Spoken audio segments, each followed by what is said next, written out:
Hello, Leo Kers here. Somebody sent me through loads of clips of Donald Trump at press conferences and they're hilarious. So I'm going to go through them and give a commentary on them because I'm not going to lie, I miss Trump. I miss Trump. Politics isn't as entertaining without him. And I think we can see that with CNN viewing figures dropping by 44%.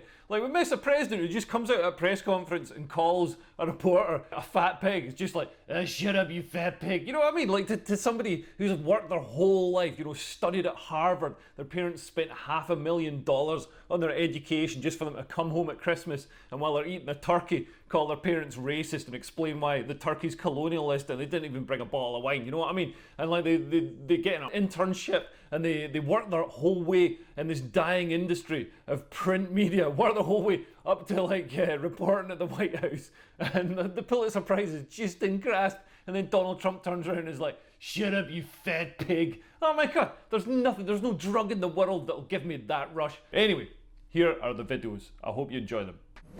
Why don't you know about... Who you with? Who you with? I'm with NPR. I surround them. Okay, go ahead. You're not up. Go ahead, please. Do you support any money for the Postal Service? The Postal Service is a joke. The Postal Service is a joke, Trump, man. You've got to be careful who you piss off. The Postal Service have got real power. If you piss off the Postal Service, that's all the post at Mar-a-Lago getting chucked over the fence into next door's garden. And you have to understand, we first went through Russia. It was all bullshit. Yeah, he's got a point. I mean, how come when Trump pursued legal avenues regarding electoral corruption, he's berated as a destroyer of democracy? But the Democrats spent the first years of his presidency doing the exact same thing to him with all the Russian collusion stuff, which, obviously can't have been that bad or he wouldn't have been allowed to be president for that long. I know they did find, certain irregularities and stuff, but they can't have been that bad. He was still allowed to be president. Let's see what else. How come we have many of the experts from CNN and many other networks, if you call CNN a network, I don't personally. Well, CNN, you're going to take that. Trump just said you're not a proper network, cussing you out there. Actually, since Biden moved into the White House, CNN basically isn't a proper network anymore. Viewing figures for CNN are down 44%. They've nearly halved since Trump stood aside, because it turns out people like watching crazy entertaining presidents rather than just like boring competent ones. What do you say to Americans who are watching you right now who are scared? I say that you're a terrible reporter. That's what I say. Oh my God, look at this guy's face. It's not bad enough. It's not bad enough he's working in a dying industry, but he goes into work and gets called a terrible reporter by the President of the United States. That's a beautiful moment. Amazing. And we're prepared to do vast numbers. I think we're in great shape. I hope that's the case. I hope that we're going to have leftovers so we can help other people, other countries. Everybody who needs one will be able to get a ventilator. Look, don't be a cutie pie, okay? Trump was actually very clever there because he called the guy a cutie pie, but made sure it was a man, because if you called a woman a cutie pie in 2020 or 2021, you'd instantly be arrested for misogyny. No, I think the Washington Post covers us very inaccurately, covers me very inaccurately. I saw the story. I think it's a disgrace, but it's the Washington Post, and I guess we have to live with it. It's a very inaccurate, quiet. Just using the magic hand there, the magic hand to just calm her down. I don't know if you've ever spoken to an angry woman before, but the last thing they want is the magic hand and being told to be quiet.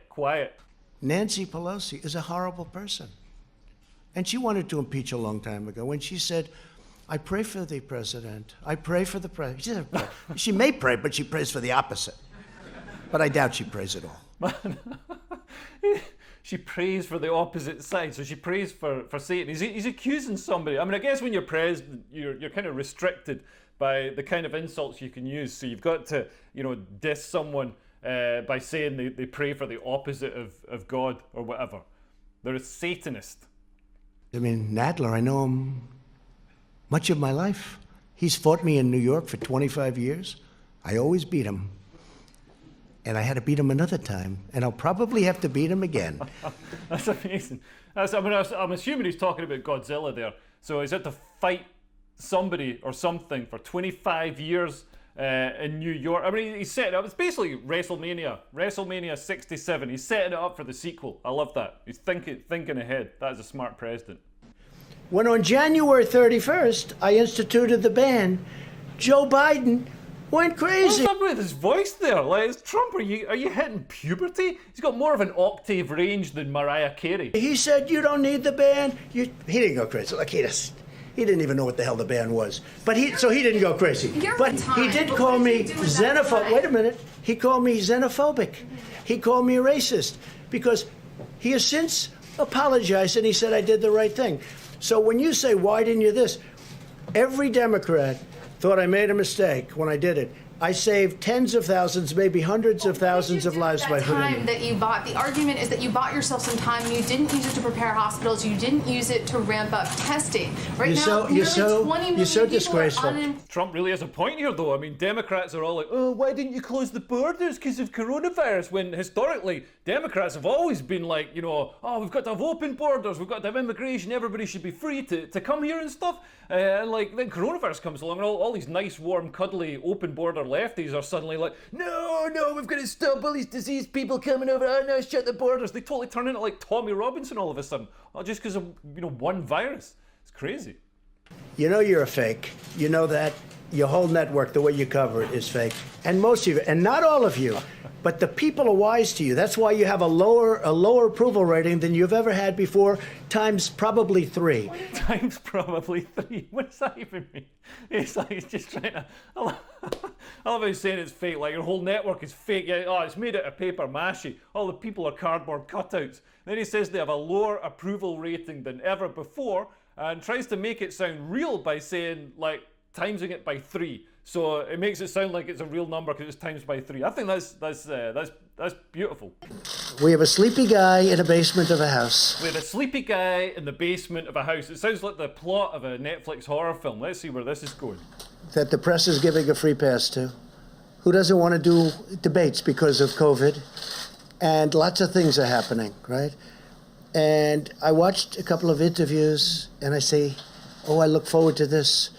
But they're keeping him sheltered because of the coronavirus. And he's not moving around. He's not moving too much. Yeah, Trump's talking about Biden there. Like, they kept Biden hidden away in a bunker so he wouldn't get coronavirus. And they were right to. They were right to. Biden's really at risk of coronavirus. Not just because he's old. He is, like, super old. But because he's left-wing. Like, coronavirus seems to affect left-wing people terribly badly. That's why they all wear masks and stuff. You know, I think it just shows, like, Trump got coronavirus. And Trump should be in the high-risk category. He's quite old. He's, like, overweight and stuff. But he came out of hospital the next day just doing press-ups in one arm, just like, yeah, what were you pussies worried about? All right, come on, let's go. Who wants to party? All right. Because coronavirus only affects left-wing people. That's a good reason to be right-wing. The question, sir, was what did you want President Zelensky to do about Vice President Biden and his son Hunter? Are you talking to me? Ooh, full-on taxi driver mode. Are you talking to me? Are you talking to me? Yeah, it was just a follow-up of what I just asked you, sir. Listen, you ready?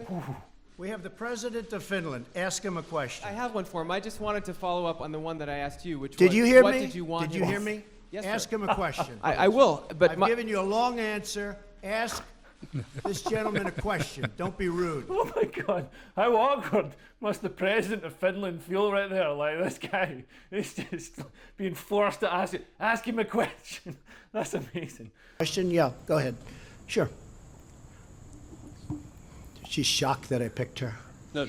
She's like in a state of shock. I'm not thinking, Mr. That's President. okay. I know you're not thinking. You never do.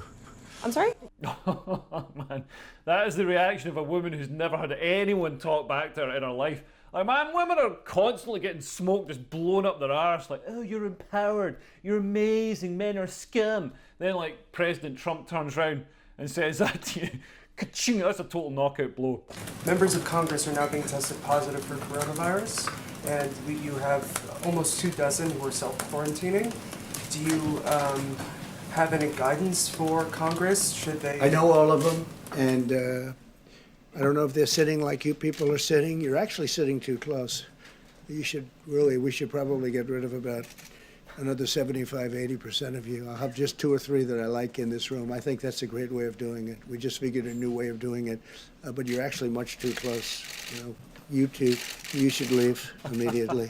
He's not the most subtle of people, is he? I mean, when political leaders try to restrict press freedom, they usually do it in a subtle, secretive way. Not Trump. He's just like, oh yeah, because of coronavirus, all you pricks have got to get out of here, apart from Breitbart, Fox News. Everybody else, get the fuck out. I like China, and I like President Xi a lot. I think he's a friend of mine. He may not be a friend of mine anymore, but I think he probably respects. From what I hear, if you look at Mr. Pillsbury, the leading authority on China, he was on a good show, I won't mention the name of the show, recently, and he was saying that China has total respect for Donald Trump and for Donald Trump's very, very large brain. We were all wondering where he was going there. A very large brain. What a relief. What a relief it was his brain. Little known fact, Donald Trump is actually 95% brain covered with a very thin layer of skin.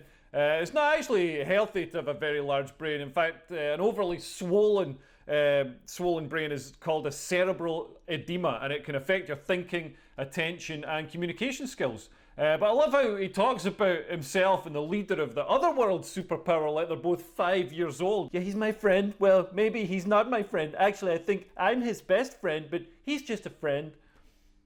Well, he's got a bad habit. Ladies and gentlemen of Ohio, it's great to be with you. Joe, you're in Iowa. That was 7 times he's done that. I haven't done it once. And if I did, you know what I'd do? I'd walk off the stage because there's nothing you can do to come back from that. I mean, in fairness to Trump, Biden consistently acts like he's suffering from some sort of head injury and forgets where he is, who he is, and how to speak. Trump knows it. He's like a rock star who writes the name of the town on the back of his guitar before he goes on stage. So he never messes up. Why are there no consequences for China for the misinformation How do you know that they there are no shared? consequences? We've been asked today. How do you know there are no consequences? What are the consequences, Mr. President, I for the wouldn't tell you. misinformation? China will find out. But Why would I tell you? People are concerned that they stonewalled. No, you started off by saying, why are there no consequences? consequences? This a few times, so follow up on your response. Why are there no How do consequences you for know China? there are no Because we've consequences? asked you, You're and going to you've find said- out. you've said I that you wouldn't did tell not you. have You'd probably be the last person on earth I'd tell. There will Go be ahead. You can see the war fatigue on this reporter's face. Like, she's 4 years of this, but she's smart. She knows what viewers want. They want to hear Trump saying China. South Korea has done 5 times more tests than the U.S. per capita. Why is that? I don't think that's true. That is true. And you said this morning that the White House said the U.S. passes South Korea in virus testing. Who are you with? Yahoo News. And it's not true per capita. Do you want to respond to that? If you have the numbers with that. So to our Yahoo gentlemen, I just want to make it clear that South Korea's testing was 11 per 100,000, and we're at 17 per 100,000. All right. So Are you going to apologize, Yahoo? That's why you're Yahoo, and nobody knows who the hell you are. Go ahead. There's a Yahoo News.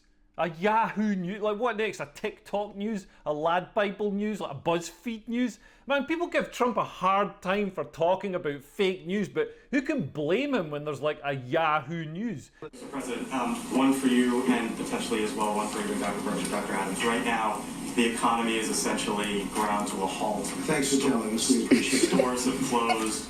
Travel has slowed down. Go ahead. What's the rest of your The question? guy's not asking a question. He's just saying the economy's doing badly. And the economy was roaring under Trump before coronavirus. I mean, if it wasn't for coronavirus, he'd have walked the election. He nearly won it as it was. We got some beauties. We got Sleepy Joe, we got Crazy Bernie, we got Mini Mike, but I think he's out of it. Yeah, Trump's the best at coming up with nicknames. He's got Sleepy Joe, Crazy Bernie, Mini Mike. These are brilliant. It reminds me of school. There was a kid at my school with one arm shorter than the other, so we called him Clock. Boy, did Pocahontas destroy him, I'll tell you. She choked, you know, she went out and got a test because I was killing her with a Pocahontas. Remember I said, I have more Indian blood in me than she does, and I have none. Right? I said it to her.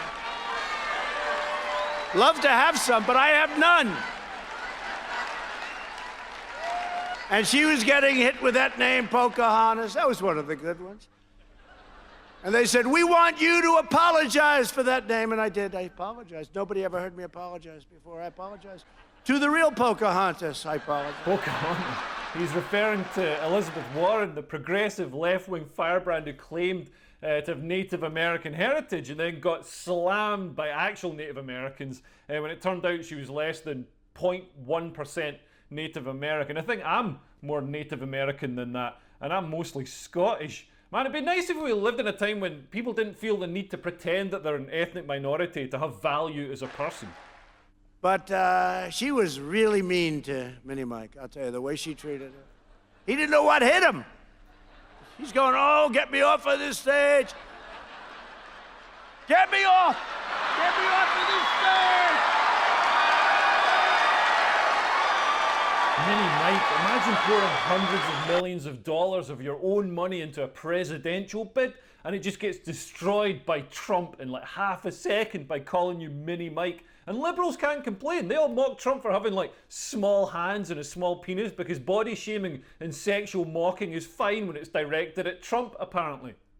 They would love to see a guy like Sleepy Joe Biden, who has no clue what the hell he's doing. They'd say to Sleepy Joe, sir, just sign right there. Oh, okay. I'll sign. Sleepy Joe, I mean, it's pretty accurate. I've no doubt Biden was a great politician in his prime, but that was when he was running against Moses. Why do you keep calling this the Chinese virus? Your own aide, Secretary Azar, says he does not use this term. He says ethnicity does not cause the virus. Why do you keep using this? A lot of people say it's racist. It's not racist at all, no, not at all. It comes from China. That's why. It comes from China. It comes from China.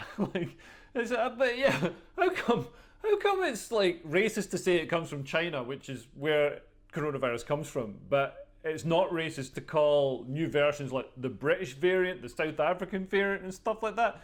Also, like, how come the left are defending China as this poor, oppressed nation of minorities? I mean, like, China's like one of the biggest nations in the world, and as far as oppression goes, they're the ones that are dishing it out to like Uyghur Muslims, who the liberal left seem to be pretty silent about. And also, the way Trump says China is just amazing. He says like China. Nobody said China like that before, and now like I can't even stop saying it myself. Every time I read it in a newspaper, I say it in my head like Trump says it, like China. Maybe that's Trump's legacy. Maybe that's what he's left us with. Just an interesting way, a fun way of saying China.